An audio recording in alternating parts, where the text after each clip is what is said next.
let this be a normal field trip? With a friend? No way! Cruising on down Main Street, you're relaxed and feeling good. Next thing that you know, you see it. Octopus in the neighborhood, surfing on a sine wave, swinging through the stars. Take a left at Joe and Teston, take your second right past Mars on the magic school bus. Alligator nostril, climb on the magic school bus. Make a plankton too. On the magic school bus. Drop the river of lava on the magic school bus. Such a fine thing to do. So strap your bones right to the seat. Come on in and don't be shy. Just to make your day complete. You might get baked into a pie on the magic school bus. Step inside, it's a wilder ride. Come on, right on the magic school bus. Welcome, class, to another fabulous, fun-filled day of learning. Today we're going to learn about the endocrine system. But does anyone have any questions before we do this? Well, I think that Ralphie may have hypothyroidism because he's been getting really fat lately. That is a very good point. So I think we should take a field trip into Ralphie's body to see if this is the case. But first, we're going to have to learn a little bit about the endocrine system so we don't get lost. Can anybody tell me the difference between the endocrine and the exocrine system? I know. The exocrine system has ducts and the endocrine system doesn't. Very good. Now, does anybody know the function of the endocrine system? To Ralphie? maintain homeostasis. Wow, very good. You guys are so smart. But can someone explain that? Well, according to my research, the endocrine system lets all the cells in the body communicate with the rest of the body, and it does this by secreting chemical messengers called hormones. Very good. Now let's talk about hormones and how they work. Any ideas? Hormones come out of an endocrine gland and go directly to a target cell. But how does it know what cell to go to? That is a very good question. And this depends on what type of a hormone is. You have steroidal and non-steroidal hormones. Steroidal hormones go directly into the cell, and they carry out a response by binding to a receptor inside the cell. And then they go into the nucleus and affect gene activity and protein synthesis. But non-steroidal hormones don't go into the cell. The cell will have a specific receptor on it, on the membrane or the surface, and by the hormone attaching to the receptor, which we'll call the first messenger, will trigger the activation of a second messenger, such as CAMP, which will alter the enzyme activity and thus carry out a response. Whoa, that's complex, but I think I understand now. Me too. Good. Now let's talk about some of the glands of the endocrine system. In the brain, there's the hypothalamus and the pituitary gland, which has two parts, anterior and posterior. Then there's the pancreas, the adrenal glands which are over the kidneys, the thymus, the parathyroid glands, and the thyroid glands, which we'll take a look at in Ralphie today. Wow, that's a lot of glands, but what do they all do? Well, they also create different hormones. For example, Ralphie, what do you think the thyroid secretes?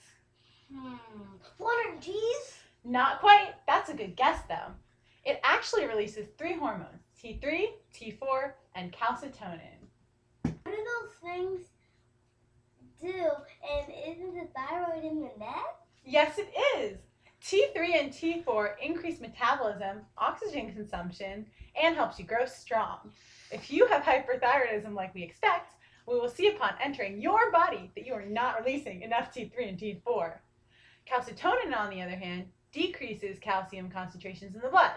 So if you ate a lot of cheese, which has calcium, your body would release calcitonin, and then you would filter it out in your kidneys and pee it out. Ew, we're talking about blood? Actually, we're talking about pee. But isn't the human body wonderful? Look how the endocrine system and the urinary system are interconnected, Oh. just like the web of life. And guess what? The endocrine system also affects the blood when it lowers calcium levels in the blood. Now, before we go on our adventure, let's review what all the other endocrine glands do. Well, I know what the parathyroid does, and I know where it is. Very good. Why don't you share with the class? Yeah, why don't you share with the class? We're just releases parathyroid hormone, which increases calcium concentrations in the blood. Hey, look, I just related the endocrine system to the blood. By the way, they're located on the thyroid. Exactly right. It works opposite of calcitonin. So what other hormones do the body release? Well, the posterior pituitary, located in the brain, releases two different hormones. One of them acts on the kidneys, which makes water be reabsorbed from the urine. It is called antidiuretic hormone. The other hormone is oxytocin, which makes you really happy and makes pregnant people have babies. So where do babies come from anyway? Focus, Ralphie! You've got this. What system are we talking about? Oh, I remember, the endocrine system. Very good. Focusing, Ralphie. Now let's talk about the anterior pituitary. It releases 7 different hormones. Whoa! Yeah, it's pretty crazy, but they are all important. It releases thyroid stimulating hormone, which stimulates the thyroid to release T3 and T4. Another one is ACTC, which causes the adrenal cortex to release its hormones, which we will talk about later. It also releases gonadotropins, also known as FSH, luteinizing hormone, prolactin, growth hormone, and last but not least, melanocyte-stimulating hormone. Wow, that's a lot of hormones, Miss Frizzle. What about the adrenal glands? Doesn't the adrenal cortex release aldosterone, which causes the kidneys to reabsorb sodium from the urine? Those are on top of the kidney. Yes, very good. It also releases cortisol and androgens, while the adrenal medulla releases epinephrine and norepinephrine. Aren't there still 2 more glands that we didn't talk about? They are the pancreas, which is in the middle abdomen right below the stomach, releases insulin and glucagon, and the thymus, which is located between the lungs, releases thymosins. Now we have learned about all the important hormones of the endocrine system. Yay! Now we can go inside my body. Yes, we can. Okay, class, let's go. Woo! Go! Okay. Ralphie, say ah.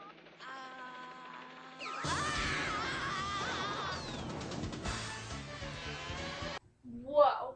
His thyroid does not look so good. No, it does not. We should get him some T3 and T4 because he has hypothyroidism. But don't worry, he'll be back to normal in no time. Yay! Yay!